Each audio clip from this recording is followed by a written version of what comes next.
Hey, it's Kay, and welcome to another webisode of Chick Bill. Today we're going to talk cabinets. We're going to just briefly go over some things to consider when building your cabinets. To me, the biggest thing is your bulkhead wall. You want to make sure that you got enough room for whoever's going to be in the trailer. This one's going to happen to be 74 inches from the front of the trailer, and that's going to accommodate a 6'2" or shorter person. You need to be, you're 7 feet tall, move it in, a little less cabinet space here. Maybe you're a couple that's both under 5'6". You can move this up farther and have deeper galley cabinets. You know, it's totally movable. But to me, it's one of the most important placements. Nothing's worse than being 6'2" or 6'4" and trying to get a good night's sleep on a mattress that's designed for someone under 6 feet. You got to be able to stretch out. I can't emphasize that enough. You might think you'd be okay on your side, kind of curled up, spooning your better half, but trust me, unless you can stretch out from head to toe, you're not going to get a good night's sleep. So, I advise you to lay this on the floor and lay down in it. Lay on it. Get your feet up there and see how much room you need.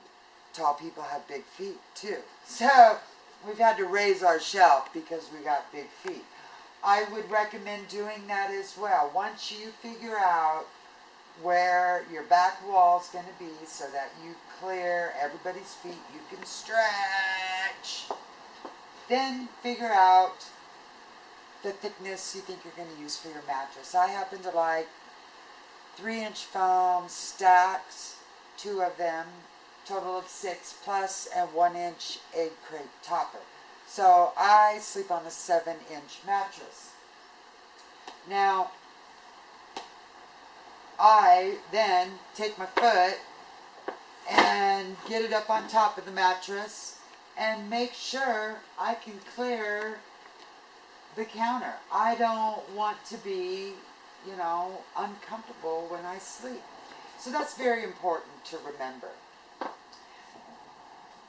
Big cabinets inside are wonderful, storage space is great, but we borrowed a Teardrop for a gathering last summer that had these deep, deep cabinets. Oh, when I first saw them, I loved them. I could fit our whole weekend's clothing, our hygiene, first aid kit, everything, my purse, souvenirs, everything fit in there. They were huge cabinets until about 5 minutes into bed, when we realized even sleeping on your side with your knees together, you could not turn because the cabinets came clear down to you.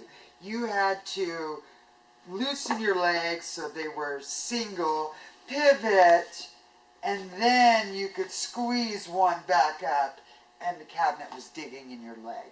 So, after that experience, I want my cabinets on the interior as high as I can get them, because nothing's worse than beat up shins first thing in the morning or the last thing. When designing your cabinets, think about, I know everybody wants it all. You want a sink and a refrigerator and washer and a dryer and a microwave and a toaster and everything. But in the reality, what you've got is, you've got a mere 4 feet of real estate that you have to work with. 4 feet isn't very much, and so it is precious. You got a sink, there goes some precious counter space. Yeah, you can put a little thing over it, make it usable, but then underneath, there goes some storage space. Not to mention the added water weight for your fresh water, gray water. you know, one of the reasons we choose Teardrops is because of its lightweight. We can use our economy car. We can move it around with our hands. If you add water and all that weight, you're almost defeating that purpose. I choose for me, now everybody's their own, but I choose for me is I set me up a little table right over here, and I put a little hand washing station, dishwashing station. It has, you know, a pan and some fresh water and a towel and hand sanitizer. And it's not right in here taking up my valuable real estate. Same thing with adding a cooler or an ice chest in your actual galley. This particular build over here, this was originally a custom teardrop that a gentleman designed for himself. And he had planned on this being a slide out for his ice chest. Again, that's totally something you can do, but for me, like I say, the real estate on a 4-foot trailer is so valuable that I'm going to choose similar like this, and I'm going to be using my lower cabinets for storage, for pots and pans and dishes and food.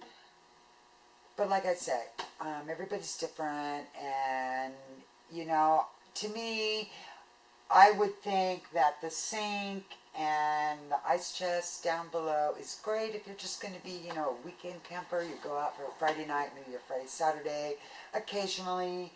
You're not, you know, that's great. But if you're going to go out and be cooking for days, go to a gathering, I need more storage because this real estate is so precious. You'll notice here, remember in our last video we talked about why we changed the profile of my build, because in the kit you can see how much farther back the counter is. I mean, check it out. I got 6-8 inches here compared to this particular profile, which is more in tune of a modernistic. How when you do that, bring this out so much more. Look how much closer. I mean, I'm touching this cabinet standing here. And that works better for me. This counter height is too low for me, but being brought out is a preference of mine. Upper cabinets, you can see over here in the kit. Kits were not designed with upper cabinets. They originally had a water storage tank that went across here. I see this fellow, Grant's doing some repairs on this trailer for a gentleman. I see it's been modified. That's been taken out. This would have been the original bulkhead right here. But now he's got room for... You can put some things up here.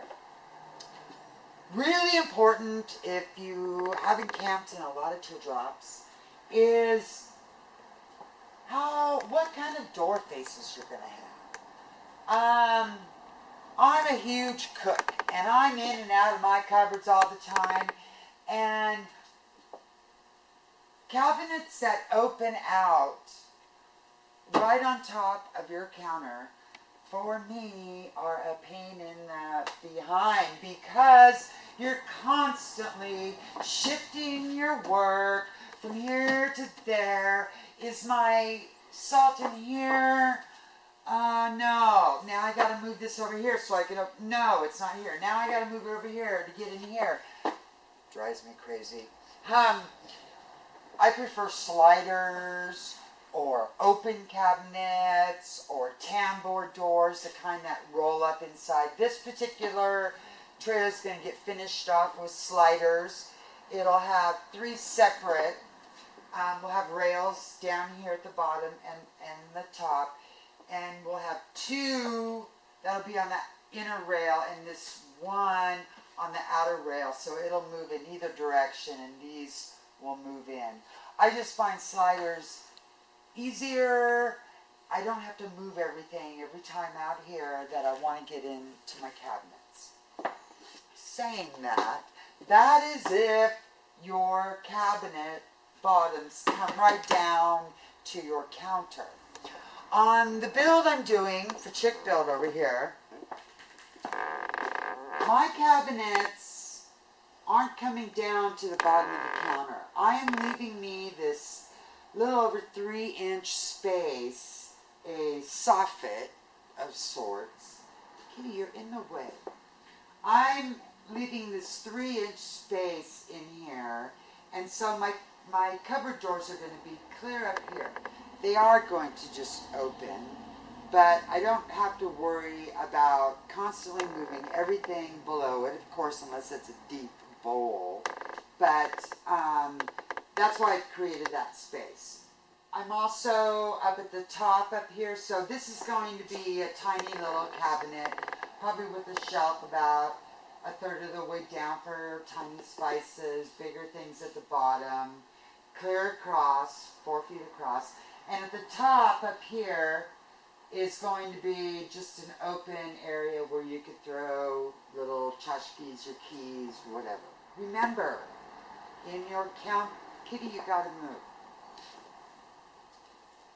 In your counter length, your drawer length in your trailer, measure in at least 1.5 inches, if that's what you're using for your hatch framing. That's how far the hatch is going to come in with those, the timber there. So you want to clear that.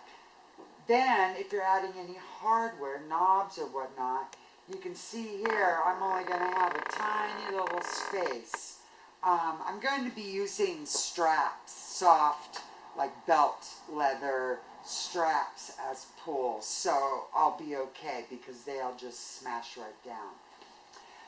You'll notice I got this curve here. I'm going to get slightly fancy on the bottom of this build, and I'm going to curve my cabinet faces so that it totally mimics the shape of my trailer.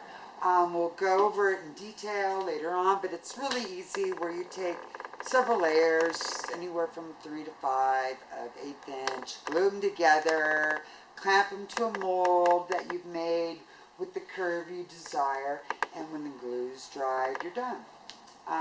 But they're going to give it a nice little custom look.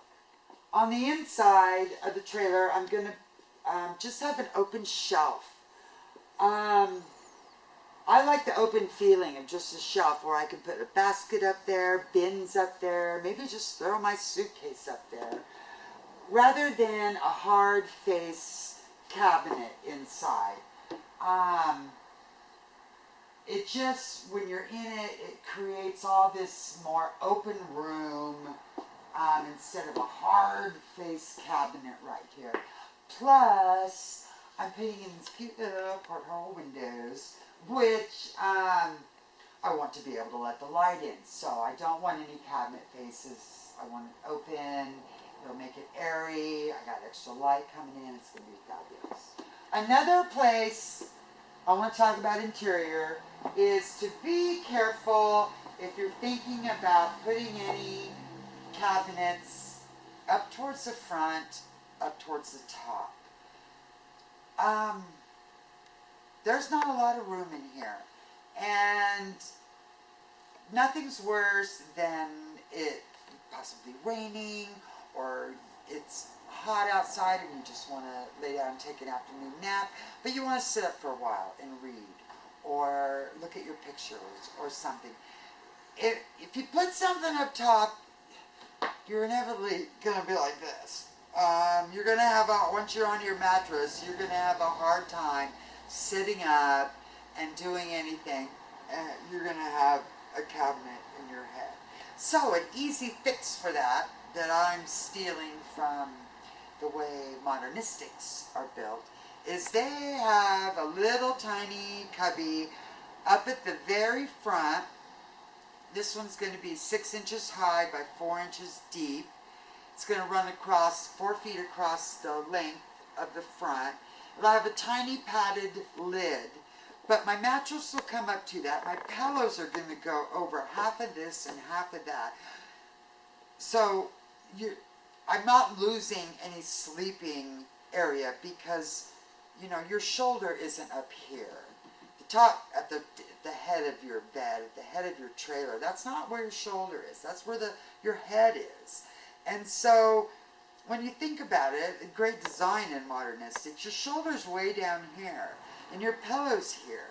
So you can, instead of losing this space for nothing, you can gain clear across the front. We're leaving it open, not sectioning it off, so in case we have any poles or anything really long could fit in that space. But really it'll probably be for hygiene things, easy to lift up. But that is a great spot to build in some storage. What else about cabinets? Drawers. Decide what you need. Figure out your needs, your wants. What kind of camper are you?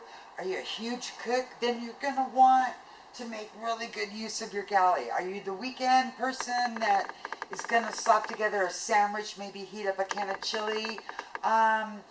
You can make it more aesthetically pleasing. I've seen guy trailers where the galley's, you know, a big screen TV and a beer keg. You can, the sky's the limit. So if you are planning on putting an ice chest down here, you can add a slider which slides it out. However, I choose to, again, just like the hand washing station, put it in the car. That way I can take it on the picnic if I'm going. I can set it over there by the creek where it's going to stay nice and cool, under the tree where I can cover it. And it's a lot of weight. I'd rather have my cast iron and, you know, my food that I'm going to use for the weekend, my canned goods and whatnot, stored in my galley, rather than the ice chest that could leak water into my trailer. So it takes up valuable real estate. It weighs a ton. Again, my suggestion would be water and ice chests to the side. Oh, one more thing. Down here, I don't know if you can see, there's a hole here that we've made for placement of the battery. This is a really cool little idea that Grant came up with in storing your battery.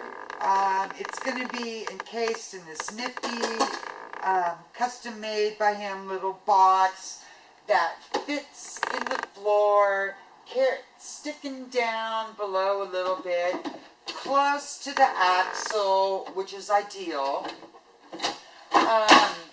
and just hidden away from everything. Great idea for how to just, you know, get your battery out of the way. You'll see over here in this kit, this gentleman here chose to put a huge battery in his little storage area here. I've seen them on the front. I wouldn't recommend them on the front unless you need the added tongue weight, but you really ideally want them as close to the axle as possible. I think we've covered it all. If you have any questions, write a note at the bottom of the video on YouTube, and I'll see if I can answer it. Again, it's Kate from Chick-fil, and we'll get back when we got cabinet framing all laid out and ready to go. Thanks.